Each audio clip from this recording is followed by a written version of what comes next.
I'm so glad you're here. This is Avery After Dark, and I'm your host, Avery Ross, and I have a scary, creepy episode for you today. Every town has that one house, the kind of place that people whisper about, being haunted. In Indianapolis, in the spring of 1962, something truly eerie began to happen inside a house on Delaware Street. A haunting so horrifying, so bizarre, it left reporters, scientists, and even the police dumbfounded. Some believe this was just some sort of twisted psychological event, but others are convinced it's paranormal. I want to hear what you think. Let's get right into the story. If you love mysteries and fascinating stories, subscribe to this channel, give this video a like, and turn on post notifications so you never miss an episode. And now this is very important.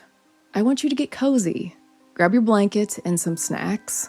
This is The Haunting on Delaware Street.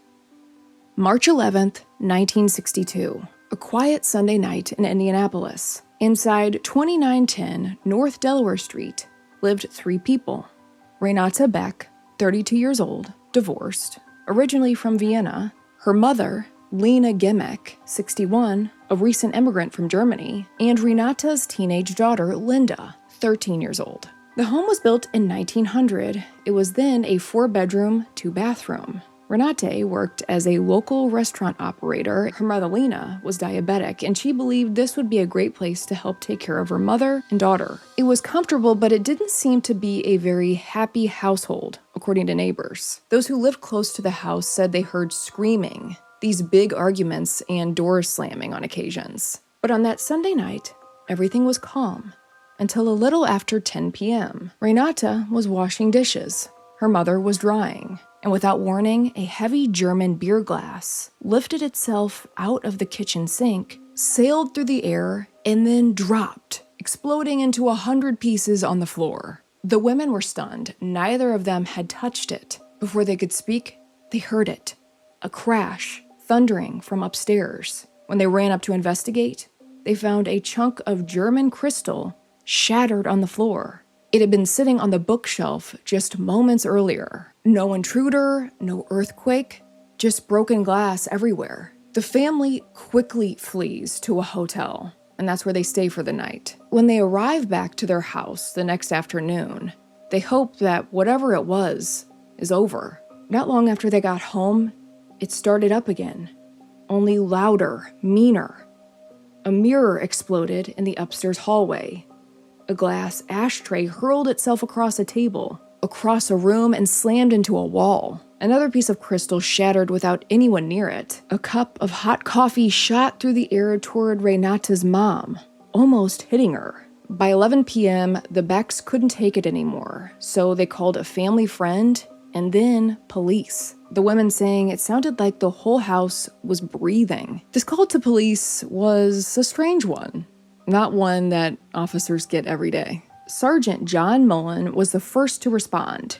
He found 3 frightened women in a house that looked like it had been hit by a tornado. There was broken glass everywhere. He's looking around and there's dents all over the walls. The women tell him about what happened, and in turn, he suggests that it was a vandal, a prankster, maybe a kid with a pellet gun or a slingshot.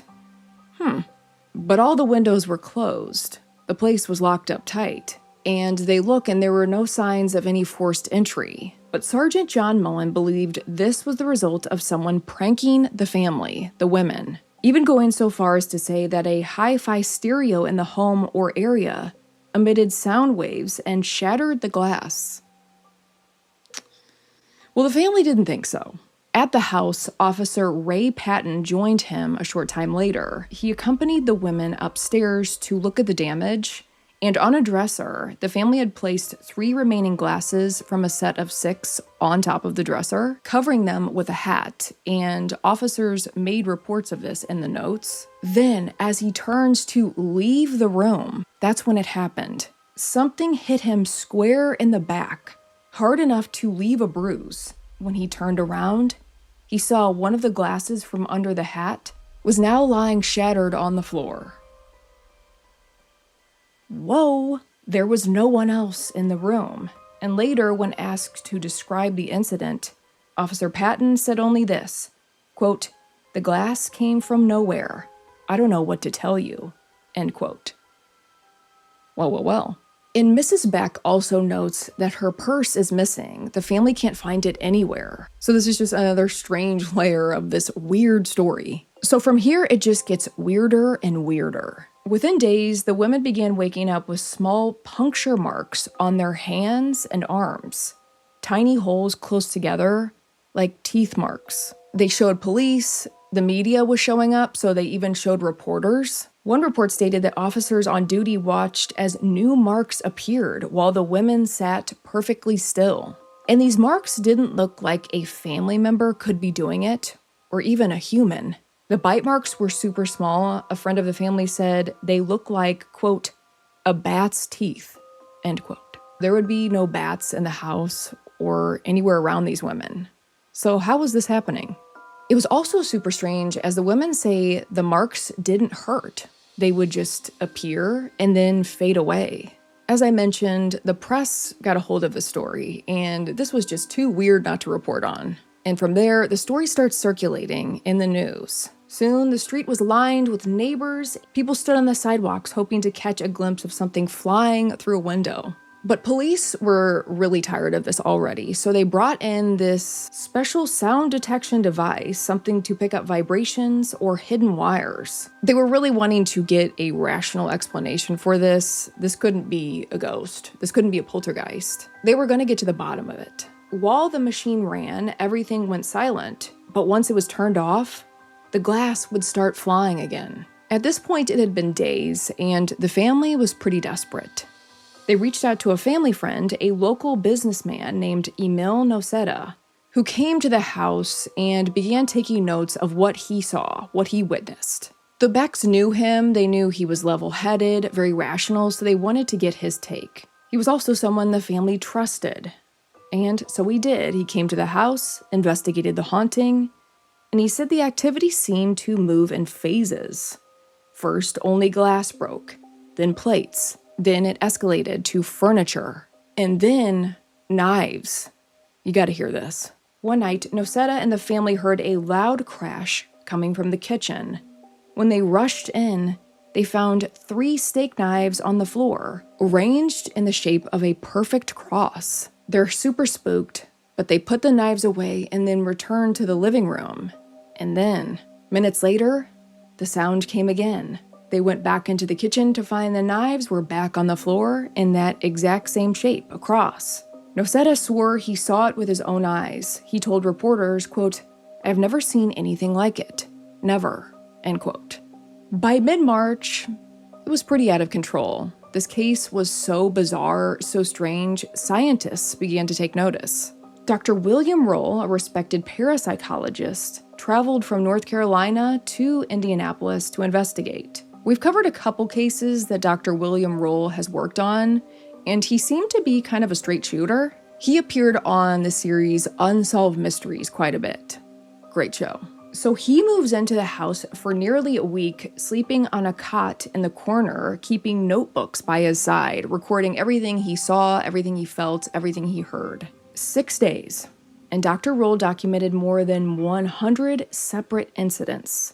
Objects moving on their own, loud rapping, sudden cold spots, and most disturbingly, the appearance of those tiny bite marks. But there's always a possibility that this is some kind of trick, a hoax. Dr. Roll knew this, so he teams up with another psychologist, Dr. David Blumenthal, and they decide to observe the family members separately. And one night, while Dr. Blumenthal sat in a bedroom holding Lena's hands, and Dr. Roll waited in the kitchen with Renata, all of a sudden they hear these thuds, these knockings coming from Lena's room, these loud banging sounds. It wasn't her, she wasn't moving, and there was no one else inside the room. Dr. Roll would later write, quote, "No natural cause could be determined.